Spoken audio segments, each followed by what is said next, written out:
अच्छा, मोतिहारी में खास करके त्रिकोणीय लड़ाई बना दिया और चर्चा का विषय भी रह गया है। डॉक्टर अतुल कुमार कहने के गूंज रहे हैं, जहां प्रत्याशी बड़े बड़े जो पार्टियां हैं उनके प्रत्याशी का नाम गूंज रहा है, वहां पे अतुल कुमार का नाम जरूर गूंज रहा है। ये कैसे संभव हुआ और अचानक से आना? अब जनसुराज छोटी पार्टी नहीं है, ये एक बड़ी पार्टी है और ये एक बड़ा संगठन है और एक विशेष उद्देश्य के साथ चल रहा है।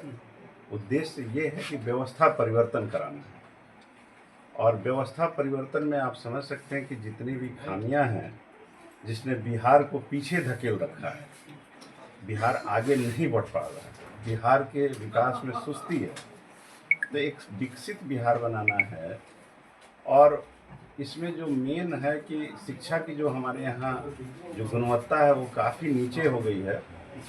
हाल के वर्षों में प्रयास करने के बावजूद भी स्कूलों की केवल रंगाई पुताई हुई है, स्कूल दिख रहे हैं, मगर पढ़ाई का स्तर बहुत ही नीचे हो गया है। आप पता किए होइएगा कि हमारे यहाँ पहले गणित का इतना बढ़िया था, आर्यभट्ट बिहारी के थे, और वो गणित में ये माना जा रहा है कि हमारे बच्चे बहुत इफिशियंट हैं, जबकि बिहारी लड़कों को हर जगह ये माना जाता है कि ये मेधावी छात्र हैं और सबसे ज़्यादा मेडिकल इंजीनियरिंग और आईएएस यूपीएससी की परीक्षा में यहीं से बच्चे करते आ रहे थे। लेकिन हाल के वर्षों में बहुत गिरावट आ गई है। ये लगभग जो 15 वर्ष उधर और 20 वर्ष इधर, ये 35 वर्षों में बिहार को इन लोगों ने बहुत पीछे धकेल दिया है और विकास का काम नहीं है, करप्शन और भ्रष्टाचार चरम पे है। तो अभी आनंद जो हमारे प्रणेता हैं प्रशांत जी, उनका ये विजन है कि शिक्षा में उन्नति कराया जाए, उसका उन्नयन किया जाए और ऐसा शिक्षा दिया जाए, ऐसा कौशलपूर्ण शिक्षा हो कि पलायन ना करना पड़े, यहाँ से मजदूर नहीं पैदा हो, एक यहाँ से बिहारी अस्मिता वाला एक नौजवान निकले जो दुनिया पे छा जाए।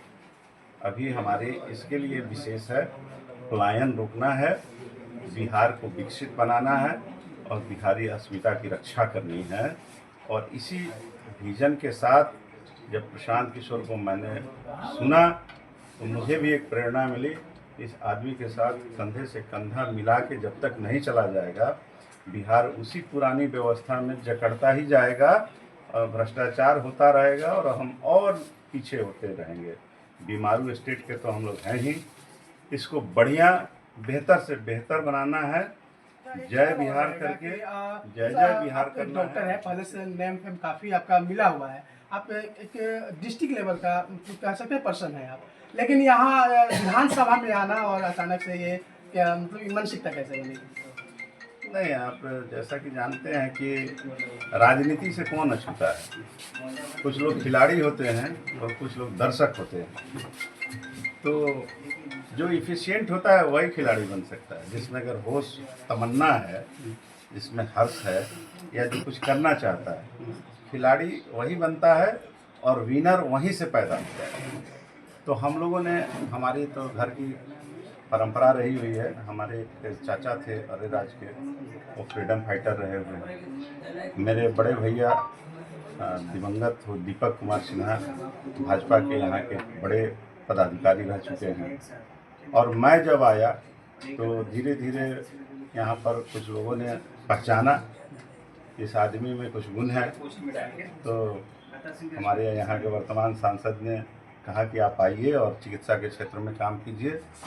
तो मैं 2012 से 2025 तक अभी तक लगातार चिकित्सा प्रकोष्ठ मेरे ही नेतृत्व में सफलतापूर्वक चलता रहा और इस तरह से हमारी राजनीतिक यात्रा आप ऐसा कह सकते हैं कि 2012 से अनवरत चली है।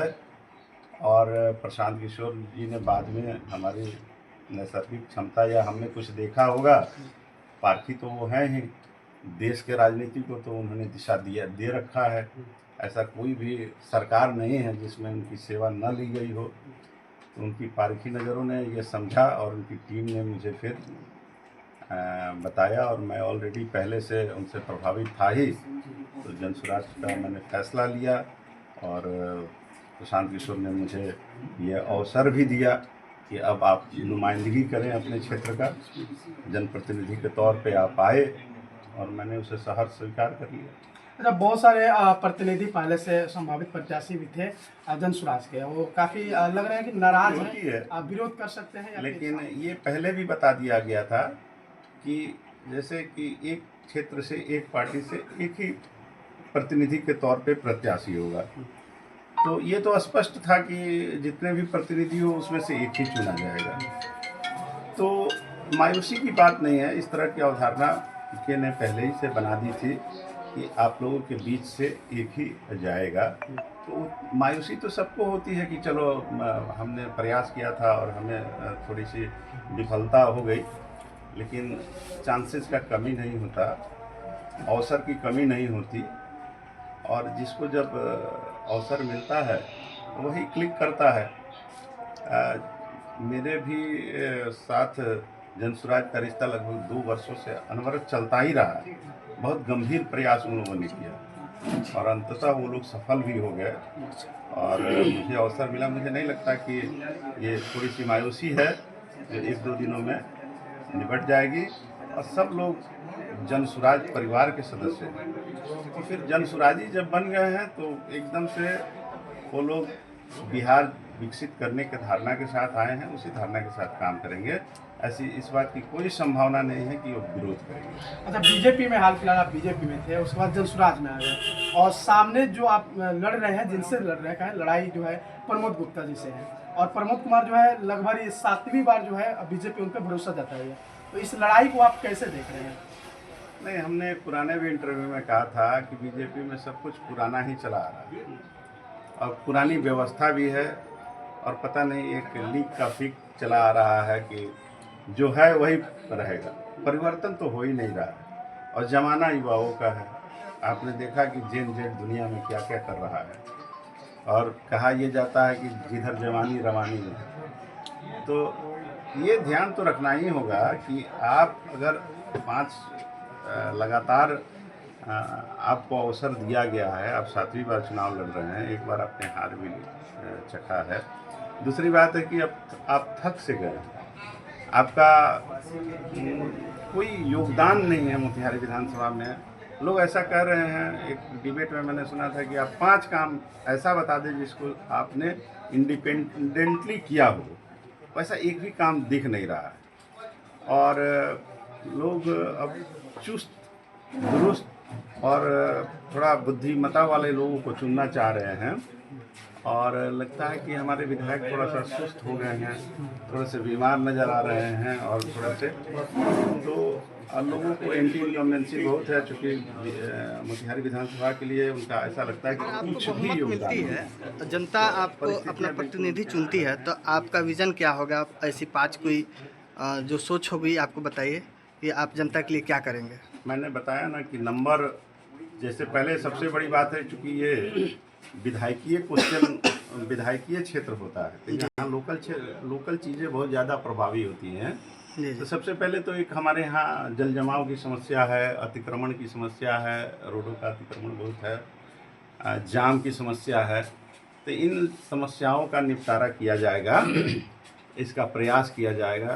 दूसरी बात है कि अफसरशाही और भ्रष्टाचार पर लगाम लगाने की पूरी कोशिश की जाएगी। प्रशासन और पुलिस प्रशासन का जनता में इकबाल पैदा किया जाएगा। शिक्षा का विकास करने का मुख्य उद्देश्य है। इसके अलावा जो अभी हेल्थ सेक्टर में, जिस सेक्टर से मैं हूँ, उस क्षेत्र में वास्तविक रूप से आपको काम करना होगा, तभी आप क्षेत्र के जनता के साथ न्याय कर पाएंगे। मैंने अभी सोच रखा है कि मैं लगभग एक ऐसा आईसीयू बना के यहाँ दूँ जहाँ पैसा बहुत बड़ा मैटर ना करता हो और जहाँ 1 से 1.5 हज़ार में लोगों को आईसीयू का सुविधाएं 100 बेडेड का एक उपलब्ध करा पाऊँ।